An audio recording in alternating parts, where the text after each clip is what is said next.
Too Much Information is a production of iHeart Radio.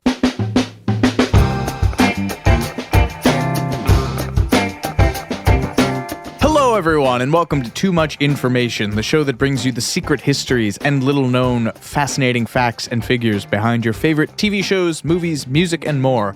We are your two tub thumpers of trivia. I'm Alex Heigl. And I'm Jordan Runtagh. And I've put the cart ahead of the horse this time around with that introduction because it gives away what we're here to do, which is spend way too much time talking about Chumbawamba's Tubthumping, which turned 25 this year. You can't say it with a straight face. No. I remember those dog days of the summer of 1977. Can you imagine if this song was 50 years old? I remember the dog days of summer of 97 when our nation turned its hopeful eyes across the pond, hoping once more our forebears in the United Kingdom might help heal a divided nation through the gift of song. Truly a better time. We're the waning days of cool Britannia. Oasis could do no wrong. The Spice Girls taught us to love again. And a bunch of peace punks from Northern England gave us a resolutely working class anthem for the ages. I have nothing else to say about this song because I was 10 when this came out, and this is a dumb song for people who like dumb things. I'm being mean, but I was 10. This is a 10-year-old song. You know what I mean by that? Yeah. It's just loud and obnoxious, and by halfway through, you have all the parts, and you can just start yelling along. I don't think I had the record. I don't think I listened. I haven't listened to this song while doing this, but I will get into why I have a whole level of respect for this band. What about you? Yeah, I was sort of perfectly positioned as an overly serious 10-year-old to be supremely annoyed by this song. I figured you would go one extreme or the other. There would be no middle ground with you. No, yeah, the whole soccer stadium chantness of it all didn't really play in my world. In your world of immaculate 4-part Beach Boys harmonies. Yes, exactly, yeah. A song that you could just bang like a pie plate to it wasn't really my thing. But I just want to level with listeners right now. This was a song that Heigl has been pushing to do for, I think, months, and I've been really skeptical. But after he gamely agreed to do not just Margaritaville, but also American Pie, I figured I owed this to him. But, you know, the song, having listened to it voluntarily for probably the first time in my life in preparation for this episode, it does have a certain amount of charm, I have to admit. Not to mention a very nice message. It's all about endurance and resilience, whether it's about overcoming major life obstacles or just getting so drunk that you can't enter your own home. The song, it makes me think of the Frankie Boyle bit. He's this Scottish comedian, and he said that the most Scottish thing that he'd ever seen was he saw a guy peeing on a front door to a house, and then he took out his keys and opened the door and went inside. So that was the most Scottish thing he'd ever seen. It makes me think of this song for some reason. Yeah. Plus, this is all courtesy of a bunch of anti-corporate rebel-rousers who have marched to the beat of their own tub since day one, standing up for animal rights, gay rights, feminism, and taking a stand against classism.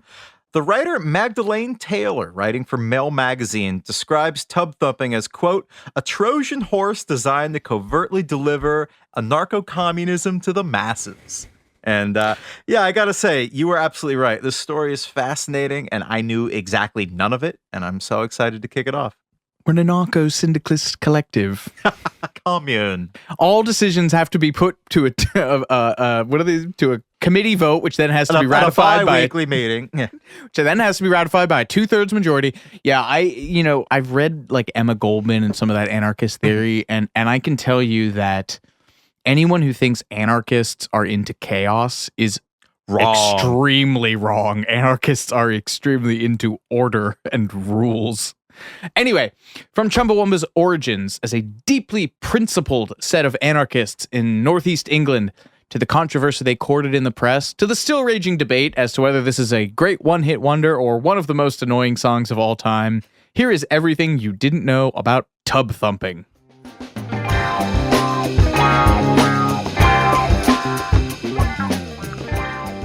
Can't even say it with a straight face. Still never will be able to.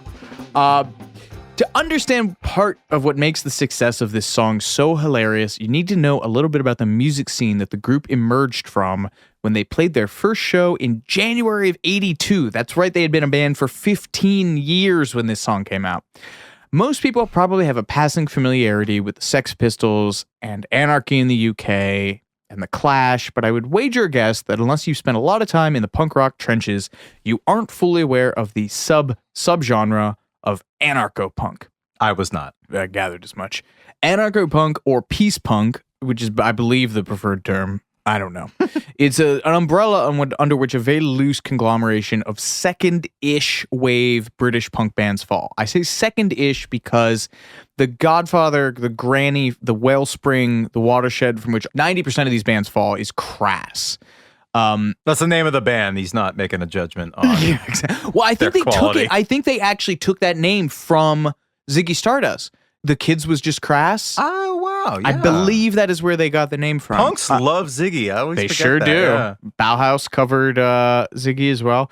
But they were contemporaries of the Sex Pistols. And the Penny Rambeau, who's one of the main founders, was like the same age as all of these guys. So they heard all this music, but rather than sign a record contract, they moved into this big ramshackle commune called the Dial House, which is this enormous farmhouse. And they, vegetarian, passive non-resistance, but they were also like, they get weird, but some of the music is very abrasive. And they were... This is Crass? Crass, yeah. And it's like a tremendous breath of fresh air into the punk scene at this point, because when you think of what they call 77 punk, like UK 77, you think of these peacock, ludicrous... Safety pins through their nose. Plaid bondage trousers. Crass wore all black all the time and would like very minimal stage shows. And they were all about like peaceful protest. And they did a lot of this direct action stuff like anti-vivisection protests, anti-animal cruelty. Anyway, these are all bands who had been influenced by the Sex Pistols and the Clash, but in particular the case of the Clash, felt they'd sold out their ideals, didn't take all this stuff far enough. So they were invested in being very political, and in a lot of cases, you get sort of the underpinnings of what becomes crust punk, because they were kind of also into like British heavy metal at the time. So all of that is the scene from which Chumbawamba emerges. Impossible to say with a straight I know, face. I can't not laugh when you say Chumbawamba. Crass, it is, I mean, if you grew up listening to punk rock, you saw they have this truly amazing graphic design logo that's like an Ouroboros snake and an anarchy A and a peace symbol. It's just it's like the Black Flag and the Dead Kennedys and the Misfits logo. It's one of the great triumphs of punk graphic design.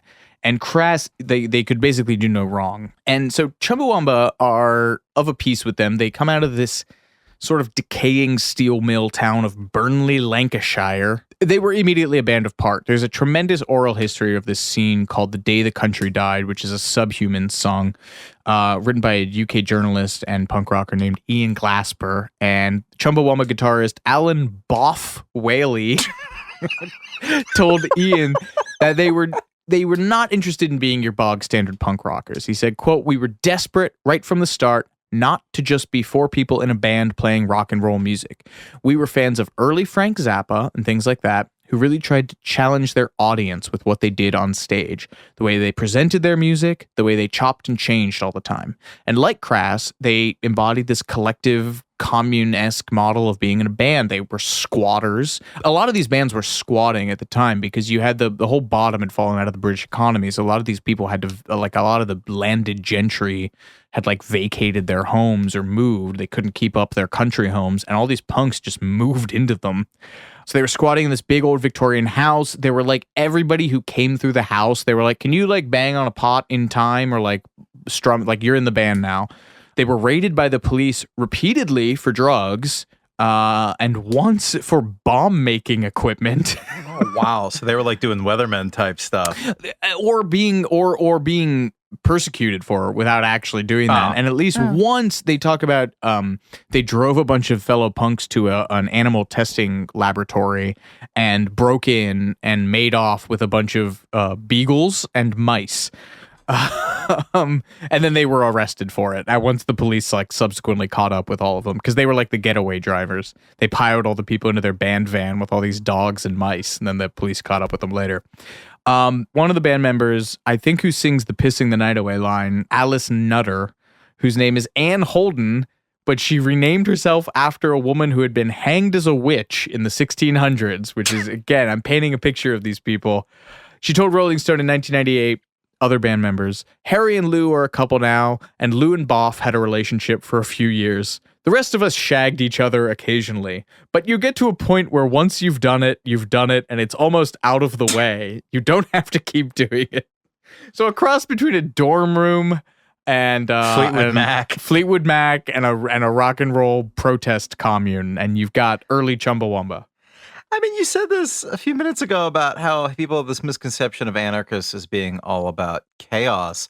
And you're right. It's not that they don't want rules. They don't want government to impose the rules. They themselves feel the arbiter of a very strict set of rules that everybody has the responsibility of enforcing.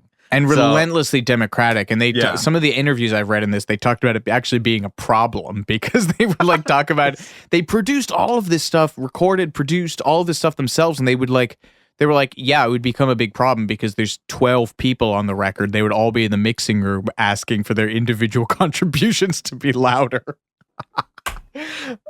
There's a Vice profile from, I don't know, I think like 2014 or something. And there are all these quotes from like 8 members of the band basically giving their take on whether or not to sign with EMI, a major label, do a major label deal after being an independent for so long. And it's just so funny, like hearing these 8 very different takes and just like, wow, it must have been impossible to get anything done. No wonder it took them 15 years to get a song on the charts. But yes, Chumbawamba was from the start a lot less sort of doomy than most of their punk peers. They kind of had a bit of the, Ken Kesey, merry prankster energy. By way of for instance, another subgenre of punk at this time was oi. That's how you put Electric Avenue style, right? Yeah. Like oi, short for oi polloi, which is a pun on hoi polloi, which is it means the unwashed vernacular for the unwashed, the working classes. Yes. Hooligans. And so exactly. yes, Scottish soccer hooligans, etc. So oi, which is sort of nominally about working class struggles and culture, this whole genre gave rise to bands and fans that were basically skinheads, and it was very popular. Well, actually, before we go any further, how would you define a skinhead? Well, it went through different styles from the 60s to the 80s. Yeah, dude, this gets so in the weeds about like punk rock stuff. I mean, the whole fashion of it emerges from the working class, right? Because you had short hair because it would get stuck in machinery. You wore big boots because you needed steel-toe boots for your shitty industrial job, right? And so basically early oi, like Sham 69 and Angelic Upstarts and a lot of this stuff is very like, it's pub rock. I mean, it's essentially pub rock with the musical competency dialed down a little bit. And what has happened in the United States, you get people who are very like, this is England is the like archetypal thing about this. They wore the documentary or the series rather. They would wear the flight jackets because like there are a lot of the lower class people. Their only choice was going into the military. Like that's where you get like a lot of this discarded, military ephemera, like the parkas and the flight jackets that are such a part of it. And basically what happens is being very pro-England and being pro-working class metastasizes into being racist. And that's when you start getting actual white power skinheads. And there's a whole schism in the scene of furiously anti-racist. There's actually a group called Sharp, which is skinheads against racial prejudice. And it comes down to the point where they started drilling down into the color of the laces that you tied your boots with meant you were either a white power skinhead or an anti-racist skinhead. And there's a lot of overlap because these guys who were living in these council flats or whatever shared a lot of space with people from the Caribbean, that there was a lot of overlap in skinhead music, like actual skins who were into ska. And so you would see like these dudes in braces, the suspenders, and these Fred Perry, what's that? Papa Top, being an early reggae song from the late 60s, was a skinhead anthem. And, as you said, it's strange. You've got this social movement with 2 distinct subsects of it. One is extremely passionate about Black culture, and the other subsection is extremely racist. Hates it. And the only thing that you can really tell them apart by are their shoelaces. Yeah, and there's a lot of bands that are still very I don't know about this, I'm going on a limb here, but it's like if the country music industry in the 50s had Klan members in it, because there's like very formative oi bands that became, like Screwdriver is the biggest one, and they started out as an oi band and became aggressively racist. And it came over to the States about 5 to 10 years later. Like you really start seeing it in not 10, that's an exaggeration, but it really in the second wave of punk, like once you start seeing hardcore take over in the early 80s, like the Black Flag and Minor Threats wave of punk, you start seeing people being like, oh, we have like skinheads in our scene. And it culminates in, there's a famous Dead Kennedys song called Nazi Punks Off. There's your mini history of skinheads in punk music. Thank you. Well, oi was very popular with journalists at the time in the early 80s, and one in particular writing for an outlet called Sounds Magazine, a guy by the name of Gary Bushell. And so a young Chumbawamba decided to prank this writer by claiming that they were an oi band that they just made up called Skin Disease, which is a great name for a band. It is, yeah. And this journalist, Bushell, invited them to record a track for a compilation of oi bands that he was putting out. And so they recorded a song in which the only lyrics are, "I'm thick," repeated 64 times. I'm thick, meaning in, English slang, like basically I'm stupid. Which really, when you think about it, is kind of great practice for Tubthumping because it just is like a chant. You know? Yeah. So in their pre-Chumbawamba band, they call themselves Chimp Eats Banana. The drummer, Dan Burt No Bacon, told Bandcamp earlier this year, "We used to do something called a bed gig, where we would lay on the stage and wake up and start playing. One time we had a gig a couple miles away from where we lived, and we decided to walk to it. We had pajamas on and dressing gowns, and the cops stopped us. They thought we escaped from a mental institution or something." And they were apparently somewhat terrifying on the stage. There would be just 10 people in matching t-shirts and asymmetrical haircuts and blindfolds sometimes, who, it must be said, could barely play their own instruments. Yeah. But an unabashed lack of musical prowess is about where their similarity to the punk scene ended. As we mentioned earlier, they stood apart from punk in Northern England by attempting to integrate themselves into the community rather than sort of standing on the outskirts of society. They distributed pamphlets and food to workers' families, and they even started a theater troupe to perform for minors' children. And they made a point of putting themselves in uncomfortable situations with people who had varying points of view. And this eventually caused them to distance themselves from the, in quotes, punk movement, who they viewed more and more as hardline and humorless. And Boff Whaley of Chumbawamba referred to this as, quote, "a process of unlearning some of the insular and antisocial ideas we picked up from an insular and antisocial political movement." And in his memoir, Boff talks about Chumbawamba growing frustrated with the punk scene's, quote, "stamp soaping culture," which was a habit that they would do where they would basically peel stamps off of letters and wash the ink off of it so that they could reuse them. They just thought it was pointless to, scam the postal service rather than just participate in the economy like everybody else. They were really interesting. They were not like, you have to drop out of society. They were like, you can kind of still do your thing and live by certain ideals. And they got tarred and feathered for it, man. I mean, we'll talk about this later, but people really came at them as being sellouts. But as we will discuss, they were very much like, no, we are like, we will participate in this, but we will not at any point compromise what we actually believe in. And they didn't. Yeah. I mean, it gets back to the old question of, do you change the system from the outside or from within, which is the most effective? And, it kind of remains to be seen. And this whole sentiment was echoed in an insert that was included in a Crass Records 7-inch. I think it was a 7-inch.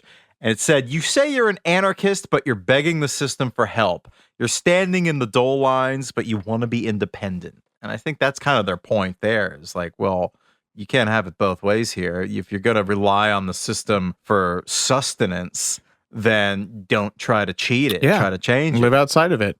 And the whole milieu of the time in the 80s it's interesting because all the 80s US punks were obsessed with the concept that we would be engulfed in a nuclear war. So there's this whole like world ending thing. But over in the UK, I mean, Margaret Thatcher was their Reagan. She was a tremendously conservative person, but she was stamping down all the working class people. I mean, they nationalized the mining industry in Wales, and I believe also Scotland and Ireland. I don't fact check that. You're right. Yeah. But yeah, I mean, she was hated by all of these people for this. And so Chumbawamba in particular really glommed onto the miners because they were in the north as the people that they were going to support and the communities that they were going to work within. And the Falklands is the other thing that happens. I mean, the Falklands pointless war, which people speculate launched as either a flag-waving power play or an economic jump starter. But there's a famous Crass record called Yes, Sir, I Will, where, and they have a picture of this in the liner notes. It's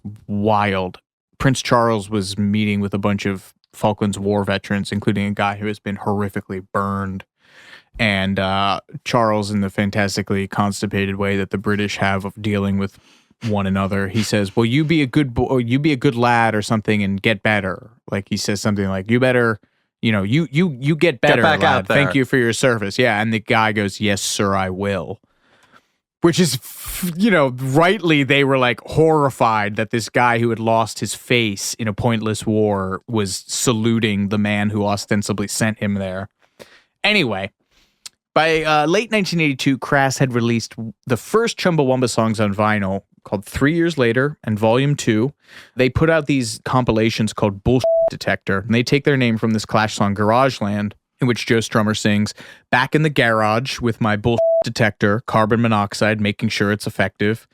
There's a whole thing about being a garage band, because I think someone had dismissively had written in a review of The Clash, this generation of garage bands should stay in the garage or something like that.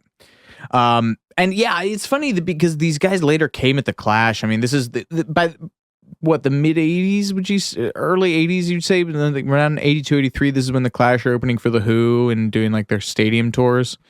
So that's why all these punks were like, oh, you guys have sold out. But they still loved The Clash. I mean, Boff Whaley covered this song, Garageland, on one of these compilations.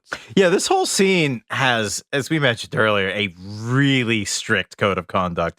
Chumbawamba got flack for issuing one of their albums on vinyl instead of the much more affordable cassette. And like even that was seen as, a bridge too far. Yeah. Yeah.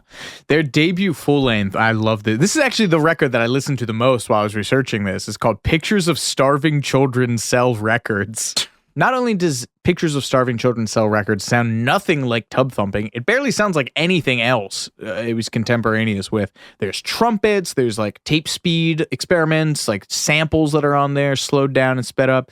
Boff told MTV in 1997 of the record, we finally got this collection of songs and ideas together, and about 2 or 3 weeks before we went to record it, the Live Aid album came out. So we scrapped everything and rewrote the entire album to react against it. They scrapped all of their songs because they were so upset at Live Aid. He said, quote, it was such a big watershed in pop culture and pop history. We felt it deserved some little guy standing up and saying, look, we have a different point of view going on here. We would have participated, but we would have gone up there and explained why children are starving, not just, hey, send money. And they make a very good point, because isn't Live Aid when Phil Collins took the Concorde across the Atlantic to play at both of them? Yep. Nothing says feed starving children like a millionaire taking a speed of sound jet from one gig to another. And ruining the Led Zeppelin reunion. Yes, he sure did. Yeah, skip the Concorde and rehearse, Phil. In 1989, they released a 10-inch that was just a cappella renditions of English protest songs. Like, the oldest one of these songs is from, like, 1812. What a perverse move. I mean, talk about just not even every day nowadays, everything is so stage managed. Like, oh, your record has to sound like this, and you have to follow up with a producer, blah, blah, blah. They followed one record that was like cracked new wave with a record that was a cappella English plain protest songs. Yeah. And Boff said that this got them banned from Maximum Rock and Roll, which are very influential, very famous punk magazine based in San Francisco. He said they actually sat around and had a meeting about this record and decided it was going too far to have a punk band playing a cappella folk songs. Boff told The Guardian in 2016 that we didn't make any money for at least 10 years because we played benefit concerts all the time. You know, we talked about the mine workers before, they released songs about the striking mine workers. They have one called Never Mind the Ballots. That's a whole record about how the voting system is rigged. They released a parody cover of Let It Be that mocked this charity single that was released by The Sun. The Sun is famously like up there with the Daily Mail as like being an extremely conservative, extremely bottom-feeding UK tabloid. And the Chumbawamba version of this single was released under the name Scab Aid.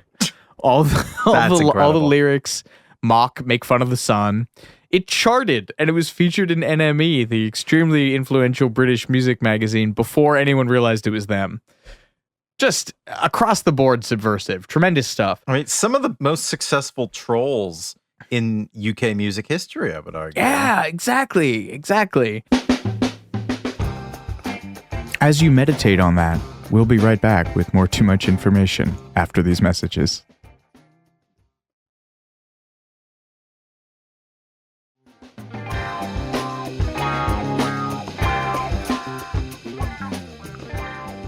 The band was at least able to quit their day jobs by the early 90s, at which point they, like everyone else in the UK at the time, began to fall under the sway of techno music and rave culture. If you've ever seen 24-Hour Party People... Oh, yeah. Coogan. This is the... There's a great part in The Trip where Steve Coogan posits that Northern England is more influential than the entirety of Wales, and Rob gets extremely upset at him for suggesting that. But it is interesting because I'm wearing a New Order t-shirt as we talk about this. I mean, I have a Beatles poster behind me, who are also from Northern England. The whole scene that descended from the Factory, you know, Joy Division begat New Order. New Order begat the rest of the Factory bands, as best typified by what? Probably Happy Mondays, right? Yeah. Primal Scream is another big one from this time. So everyone was into techno music and rave culture. And Chumbawamba responds to this with releases like, they had records called Slap from 1990 and Shh from 1992 that had a lot of these sort of repetitive dance beats and samples. The album Shh was originally intended to be released as Jesus H. Christ, which, as you can imagine, did not work out for them.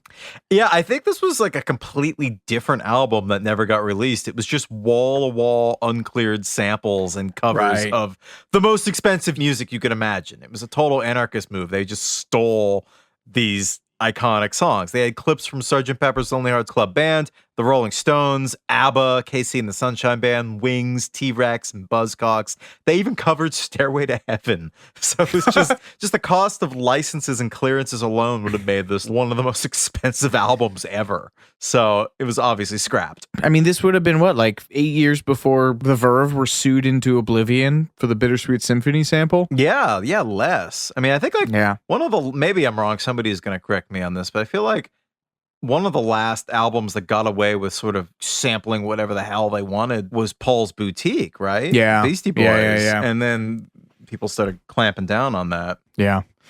Tremendous quote from vocalist Dunstan Bruce about this era.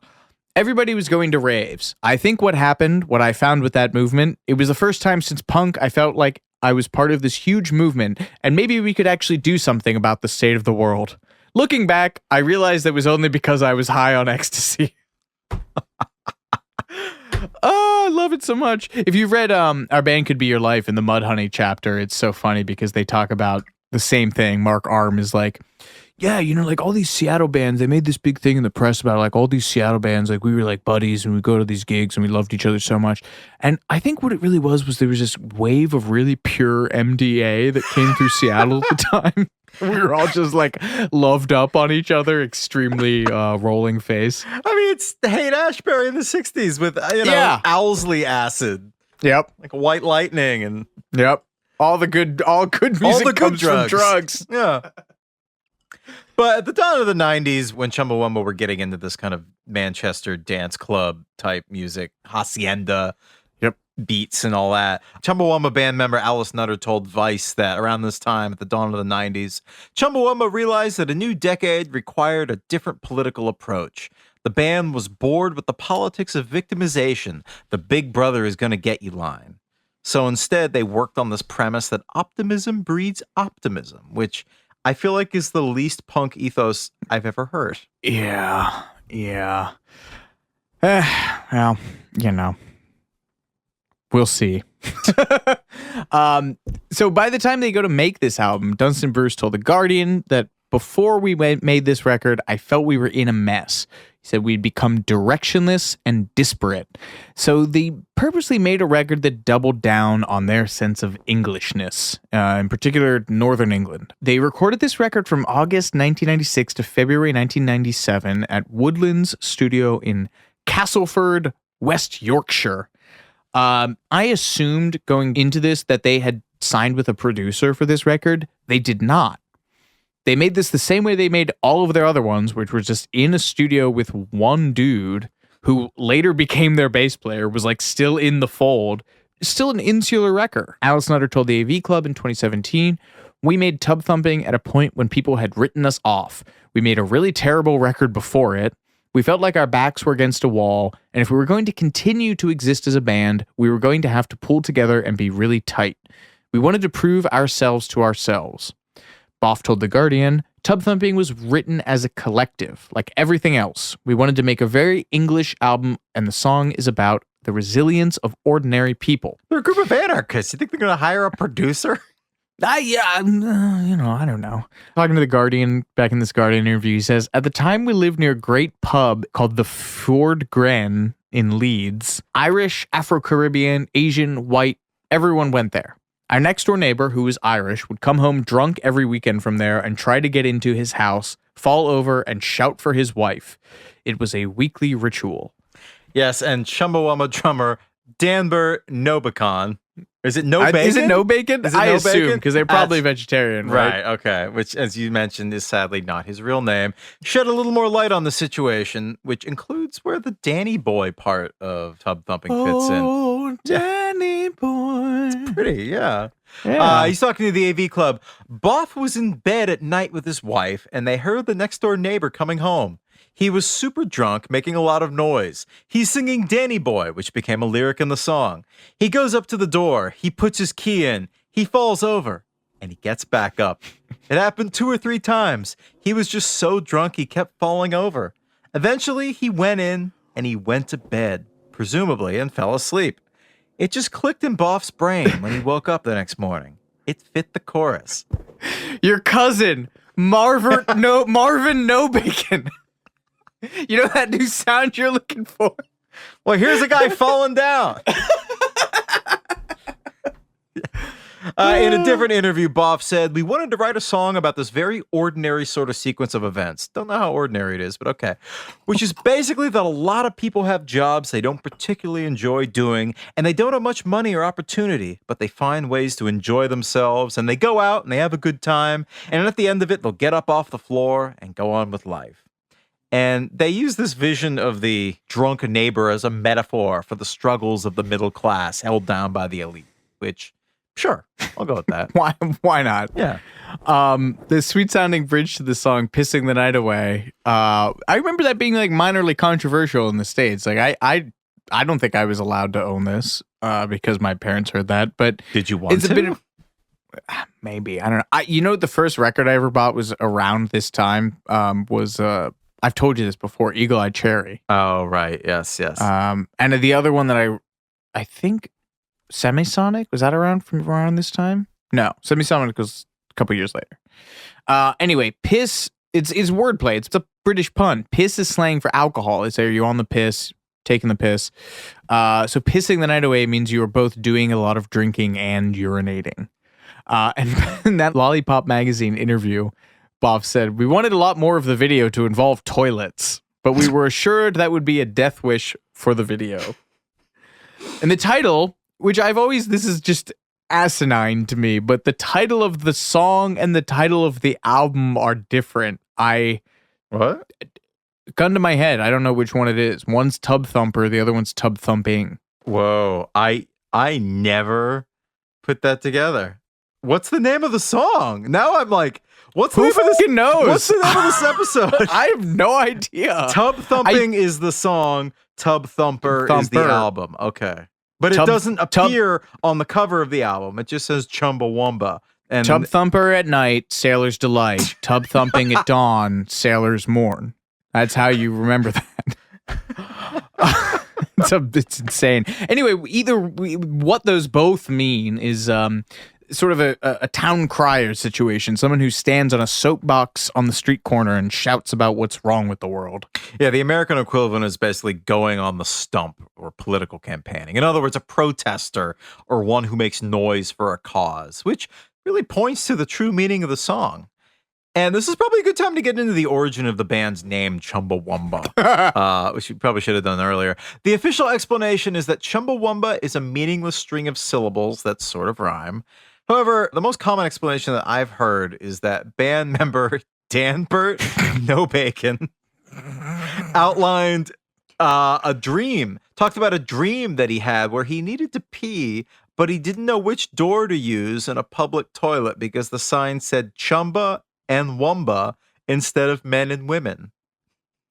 Which terrible.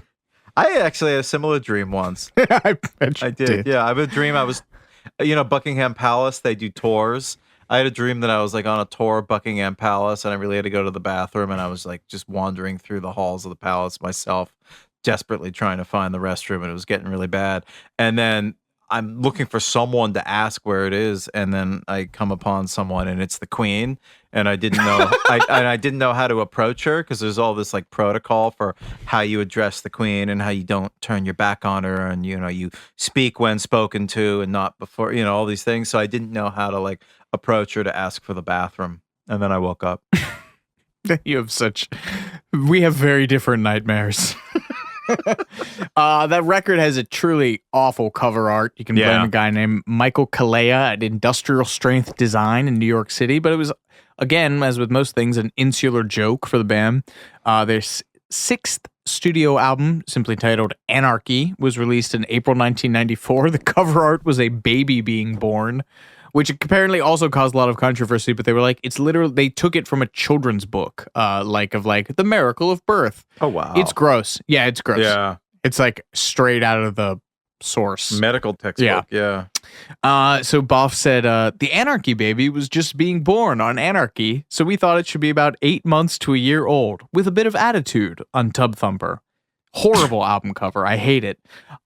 They wrote about 20 songs for this record and cut it down to 12 for the track list. And then they delivered it to their label, One Little Indian Records, which is founded by a guy in another sort of seminal anarcho-punk band called Flux of Pink Indians, which I've never investigated further. And the label rejected it. They shot it down. Yeah, I guess they wanted it to be more punk and they refused. And then fate intervened when they got a fax backstage at one of their gigs from EMI, one of the biggest label conglomerates in the world, saying they were interested in picking up the album and giving them a 6-figure advance. Yeah, I mean, this is what's so funny to me. I think the prevailing narrative about this that people would think is like, oh, they were this punk band, they sold out, blah, blah, blah. They had this thing done and in the can, and it was rejected. They didn't approach the labels. All the labels came to them.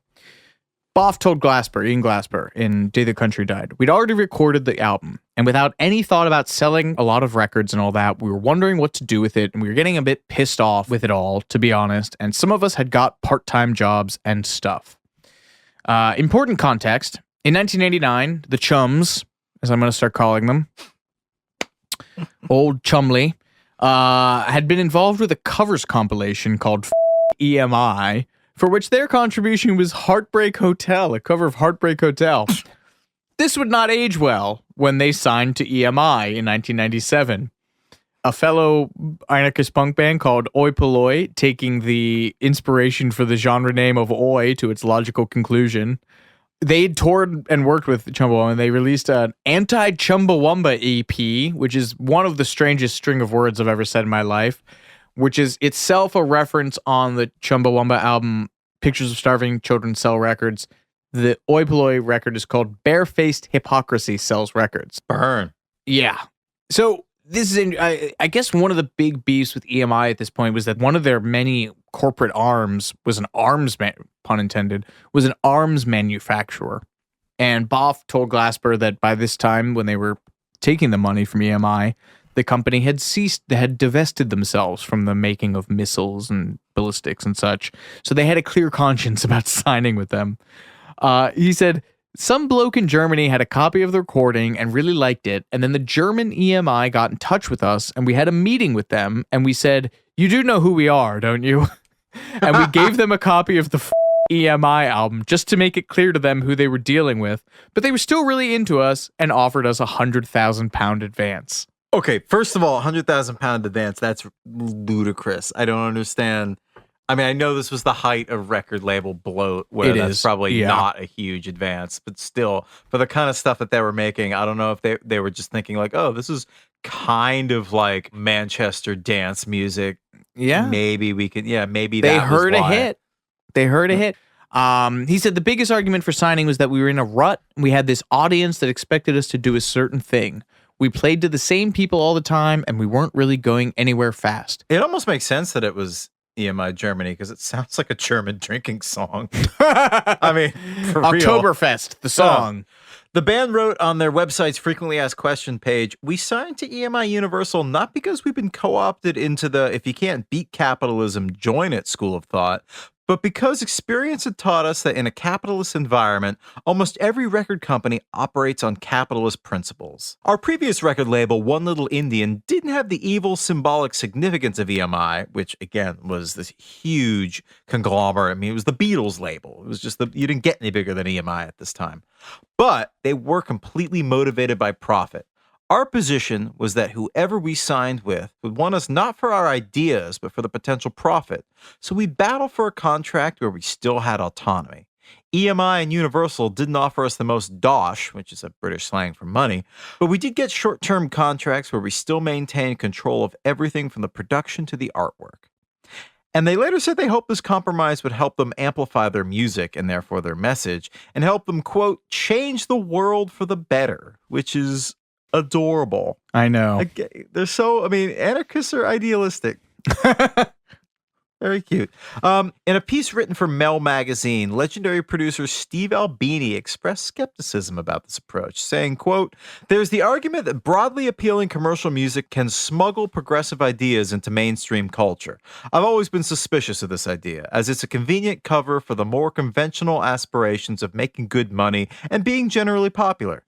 Chumbawamba, on the other hand, had made more pop and dance-inflected music within the underground community prior to their big breakthrough hit, and they wear the populist mantle a little more cleanly.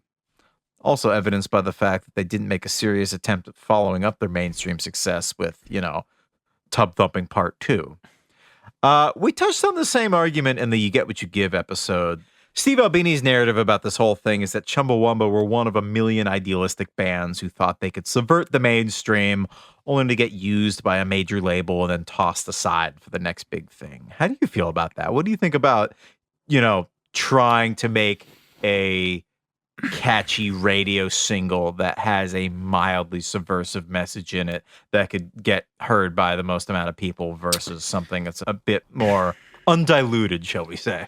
I mean, I think that any subversion that was lost in the message of the song, they made explicit with their position.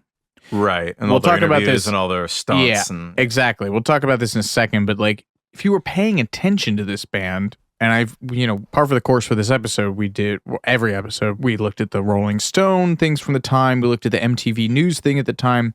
As a 10-year-old, I was not clued into this, but at no point did they ever mince words. At no point did they ever be like, oh, it's like, we're anarchists. They were like, we are anarchists. They Alice Nutter got her head bashed in at a protest outside of one of their shows. They were not at any point, you could hear this song and you could be like, okay, this is a loud, dumb chant-along song. And sure, plenty of people did that, obviously. But if you did any investigation into them after the fact, you would be getting those ideals. You would be getting shit about miners and dock workers. You would be getting all of this. I understand Albini's position, but they did walk the walk, They every single time they were given a microphone, they were like, support the dock workers, support the sacked dock workers. I gotta give it, I have to hand it to them. The band's relationship with their record, One Little Indian Records, deteriorated further, illustrated by you can go on their archived version of their FAQ page.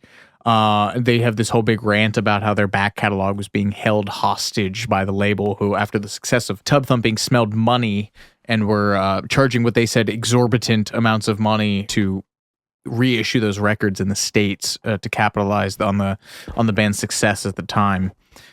Which essentially meant that anyone who wanted to find their back records were unable to unless you were getting like pricey imports. Upon its release in August of 1997, Tubthumping was a top 10 hit in the US, UK, Sweden, Norway, Belgium, a number 1 hit in Canada, Italy, Ireland, and Australia.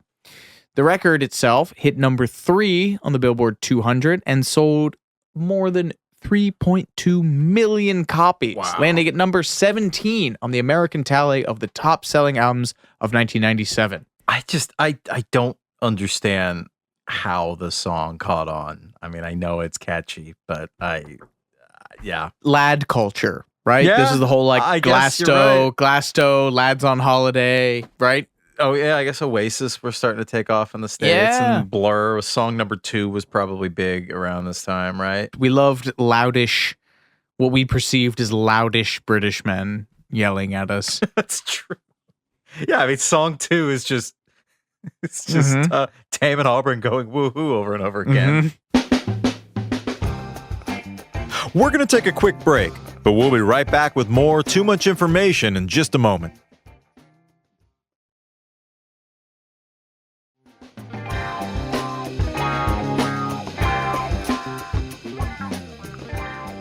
Half the reviews for Tubthumping, including one on CNN of all places, recognized the song for what it was, an anthem for the working class, whereas the other half thought it was a dumb yet catchy drinking song.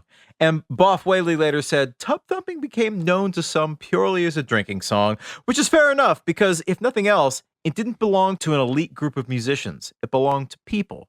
People at football matches, people singing along to the radio as they drove, people at parties drinking too much whiskey and tripping over kitchen chairs, people like me. And Alice Nutter expressed similar sentiments a little more simply in 1997. She said, it's not a song for the rich, really. It's all about surviving the daily grind, but doing it with dignity. Yeah, and again, this band did not shy away from starting.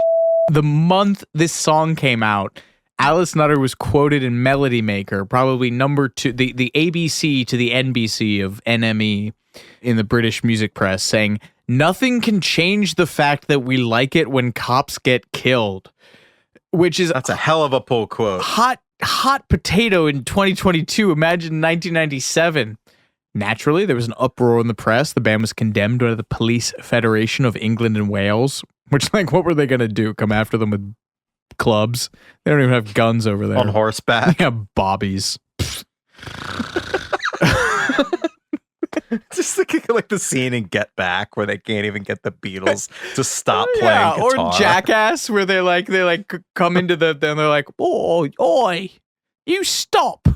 The NYPD comes in, shoots you 41 times for reaching for your wallet, drop a bomb on you from a helicopter. The British cops are like, that's not very nice now, is it? Disappointed. Yeah. Conject all these Latin verbs on the blackboard. I was gonna cut this segment, but no, I'm not losing that joke. They resisted pressure to issue an apology. She clarified her comments by saying, if you're working class, the police won't protect you. When you hear about them, it's in the context of abusing people, miscarriages of justice. Show me where the lie is. Then, appearing on Letterman in 1997, they interpolated the phrase "Free Mumia Abu-Jamal" into the performance of their song. Apparently, they also did this on Leno. On The Tonight Show. They did that again on the two biggest late-night opportunities for bands. They put "Free Mumia Abu-Jamal" into their song. For those of you who didn't grow up listening to Rage Against the Machine, Mumia Abu-Jamal had been imprisoned a few years prior for a crime he says he was unfairly convicted of, killing a police officer. He remains in jail. He was a big cause celebre, particularly with Rage Against the Machine. He's still incarcerated to this day. I think he was the longest serving, one of the longest serving people on death row until his sentence was commuted in 2001, I think. And Dunstan Bruce did this incredible interview with Democracy Now! In 2017. Very far-ranging interview. He said the record label got into a big discussion with Letterman's people about whether they could still broadcast it. And Nutter said, I think, to AV Club that the show actually confronted them. They recorded, as with late night television, they recorded it an hour before it went out. And the show came to them and said, you can't do that. You have to do another song. You have to do it again. And they said, no, you either use the song or you don't. I mean, I wonder if they just bleeped that part out, or I didn't look up. I didn't listen to this song. That includes the live performances. A few months after the double Letterman-Leno kerfuffle, Alice Nutter appeared on Politically Incorrect with Bill Maher in January 1998 and encouraged fans who couldn't afford the record to steal it.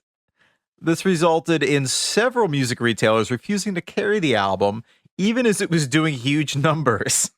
Virgin Records, for example, only pulled the album from their literal shelves, instead selling it from behind the counter.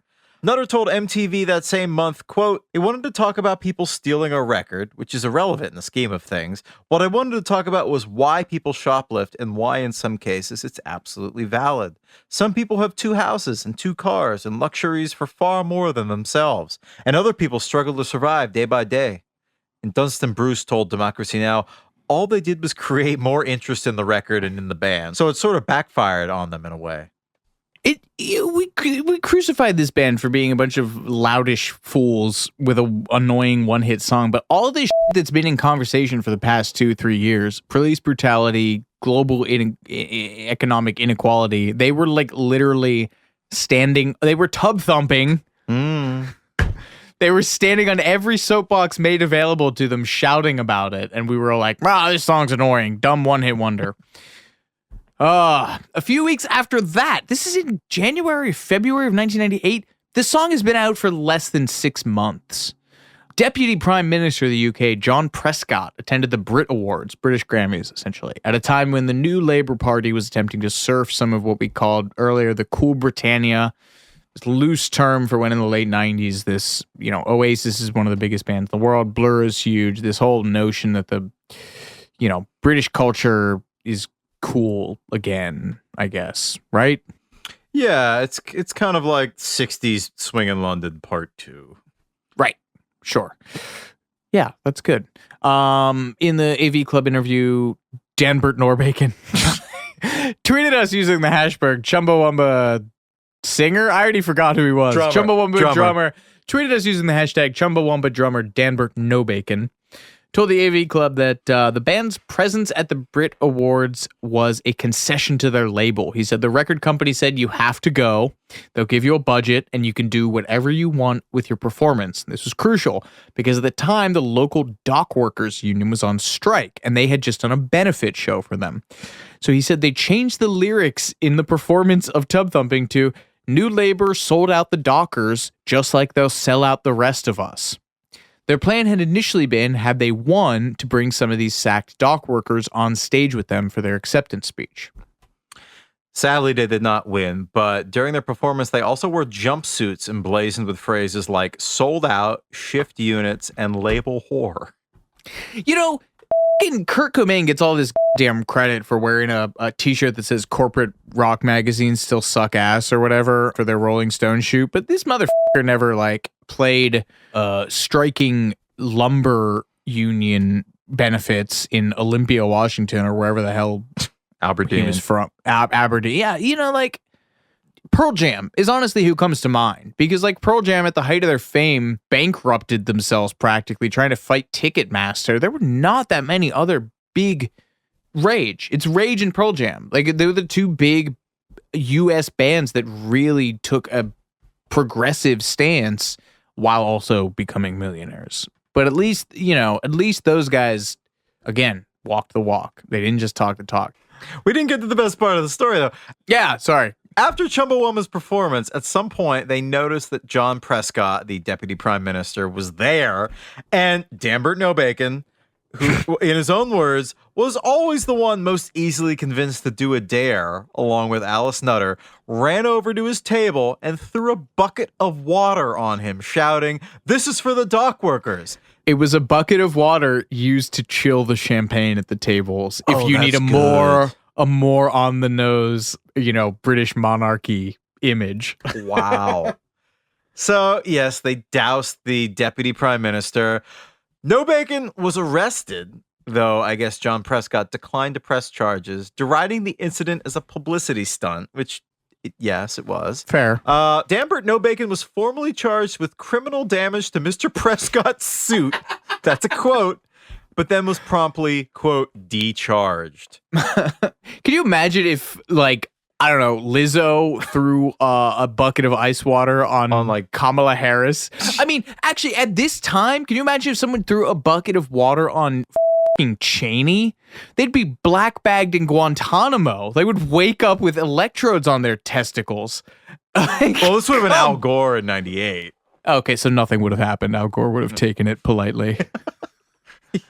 But it's worth noting the prime minister was Tony Blair at this point, one of the other architects of the Iraq War. Again, these guys were really ahead of the curve in who they chose to target and the stuff they chose to talk about. Damn it. We failed. Chumbawamba didn't fail us. We failed Chumbawamba. Alice Nutter later told the AV Club of the incident, "We didn't win a Brit Award. We got drunk, and we felt terrible that the dock workers weren't going to get a voice on national television." Remember that if they won a Brit, they were going to bring up these fired dock workers to say their piece. So one of the bandmates said, "Dan's going to throw water on John Prescott. Should we get him from behind?" Phrasing. Yes. The reason he was significant is that he used to be a docker, and the dockers had faith that he was going to help them. They felt sold out. I didn't know John Prescott used to be a docker. Yeah. The band put out a statement the morning after the incident saying, quote, "If John Prescott, Deputy Prime Minister and representative of the government, has the nerve to turn up at such events as the Brit Awards in a vain attempt to make labor seem cool and trendy, then he deserves all we can throw at him. This wanton act of agate pop is dedicated to single mothers, sack dock workers, people being forced into, quote, workfare, people who will be denied legal aid, students who will be denied the free education that the whole labor front bench benefited from, the homeless, and all the underclass who are now suffering at the hands of the labor government." Damn, that is 25 years later. Jeez.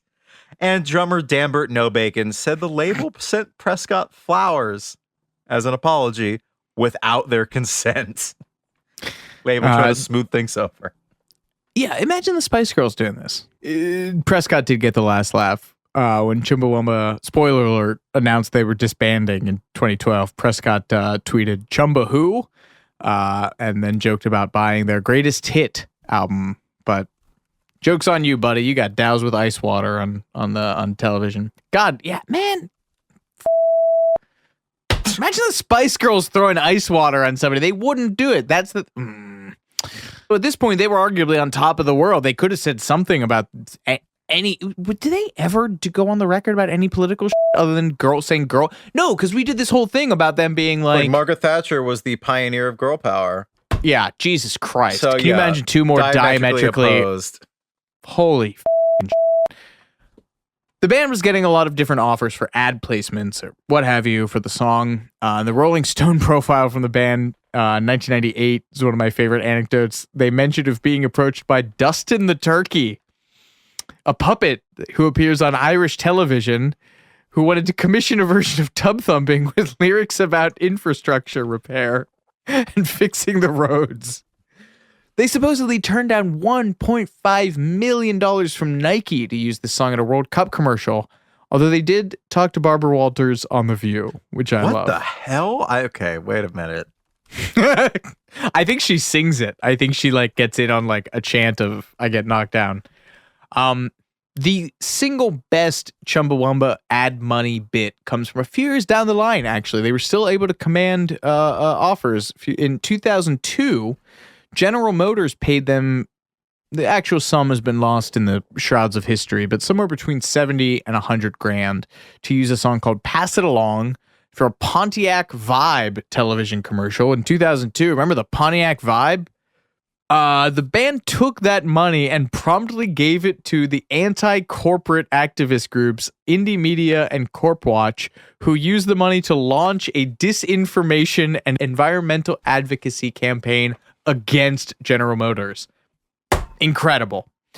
In the Democracy Now! Interview, Dunstan said, "What we found really liberating for us was that we suddenly did find that we had a lot more money because of the money we made from the record.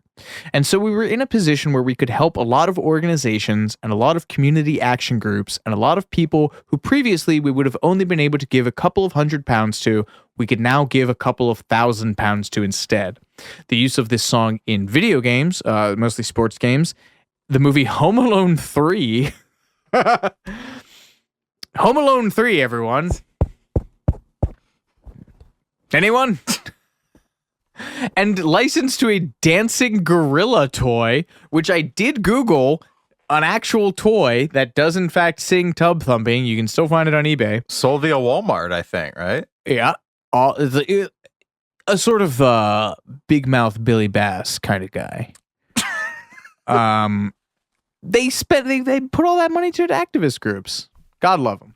And as a result, they were hit up by basically every insane organization in the world and were quickly relieved of basically all their money.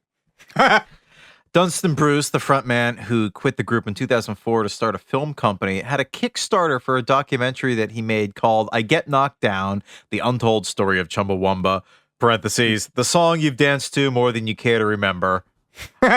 Or How to Survive as a Political Pop Star, Keep Your Friends, Self-Respect, and Sense of Humor When Everyone Hates You.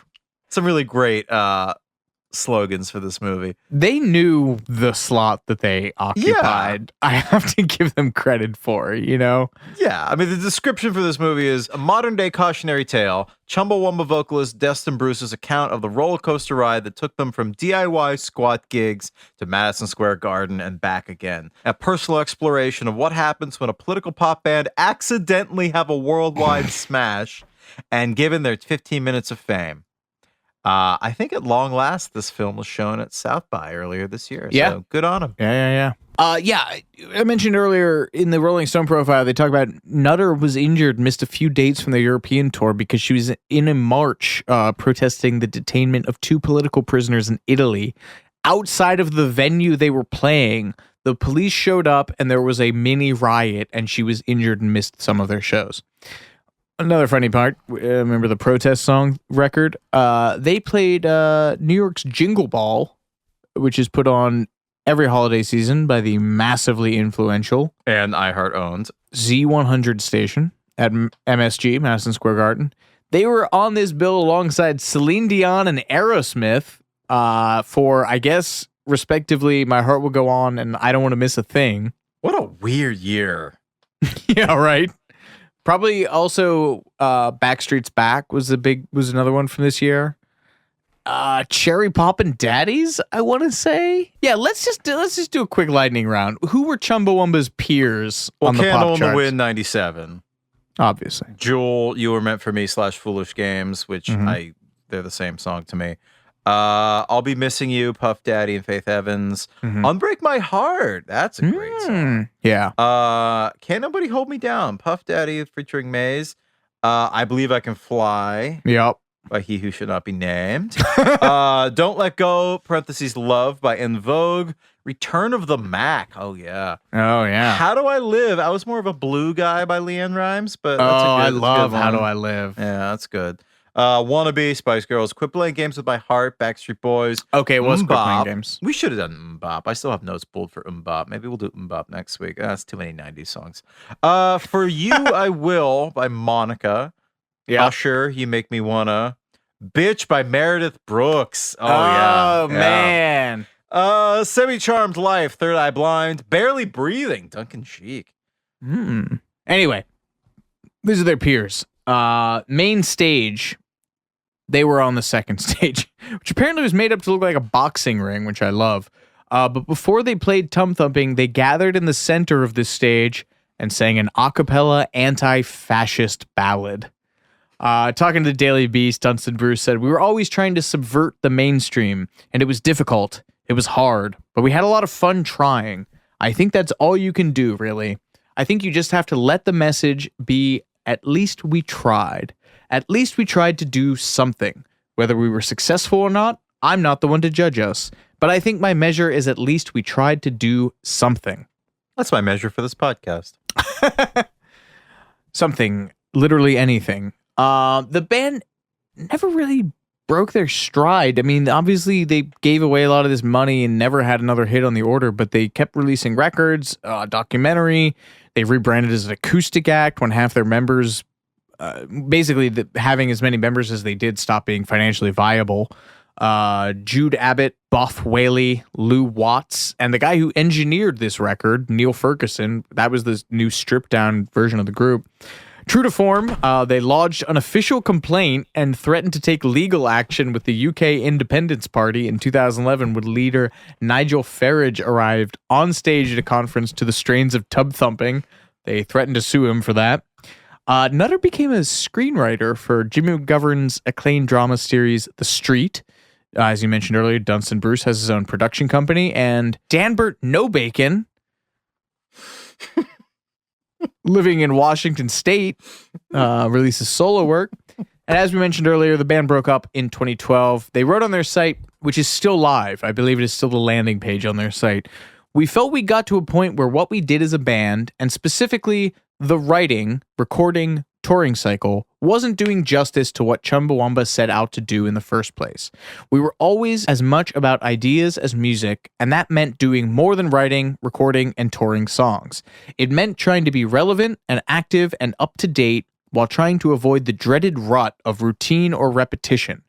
Being up to date meant giving plenty of time and energy to the band, constantly, for those 30 years, a constancy we plainly couldn't keep up in the end. Following their final shows, they posted a message to their website that read, "That's it then. It's the end. With neither a whimper, a bang, or a reunion." God love them. What a succinct statement. Alice Nutter, in that AV Club interview, she had a great quote. We were a gigging band before Tubthumping. We had an underground audience. I found America strange, going from radical politics to finding myself at radio stations at 7 a.m. You've got to be polite. I met a lot of DJs with ponytails. I enjoyed the surreal novelty of it, but I thought, I don't want to spend the rest of my life doing this. I'm not talking about being in a band. I'm talking about having a taste of fame. I didn't really like it. In that Guardian interview, Boff Whaley said, I still really like Tubthumping. I don't feel embarrassed by it at all. I know some bands who hate their songs being popular, but I just think, get off your high horse. The whole point of art is to have an audience. Meanwhile, in 2011, the readers of Rolling Stone voted Tubthumping the 5th worst song of the 90s. Oh. But the numbers don't lie. The song has 145 million listens on Spotify alone, and it actively garners fervent comments on the official YouTube listing.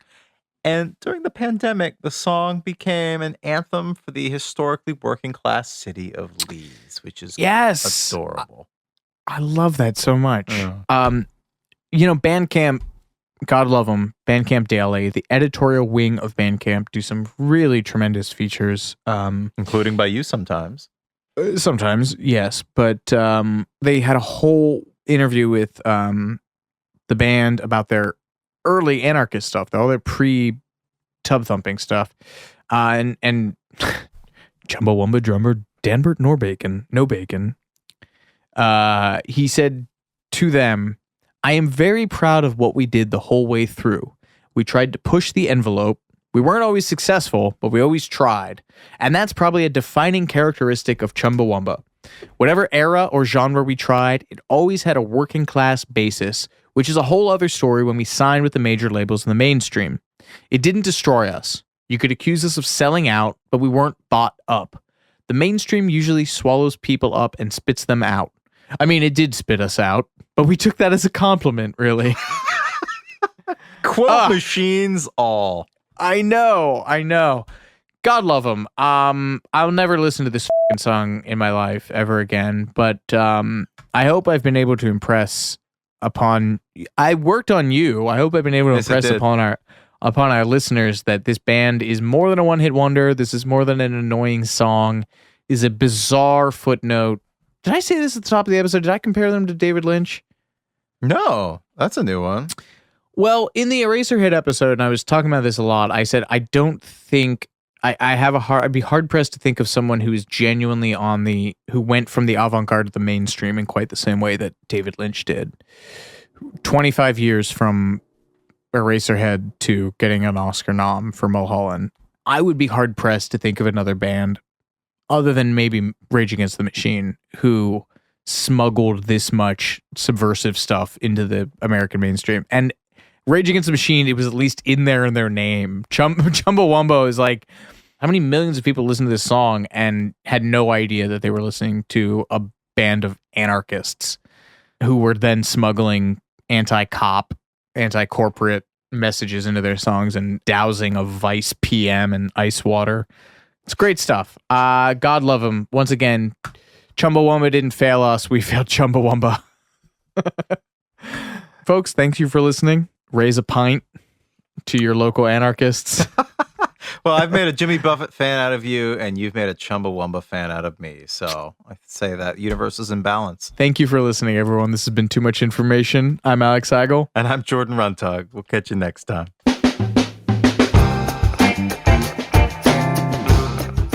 Too Much Information was a production of iHeartRadio. The show's executive producers are Noel Brown and Jordan Runtagh. The supervising producer is Mike Johns. The show was researched, written, and hosted by Jordan Runtagh and Alex Heigl. With original music by Seth Applebaum and the Ghost Funk Orchestra. If you like what you heard, please subscribe and leave us a review. For more podcasts on iHeartRadio, visit the iHeartRadio app, Apple Podcasts, or wherever you listen to your favorite shows.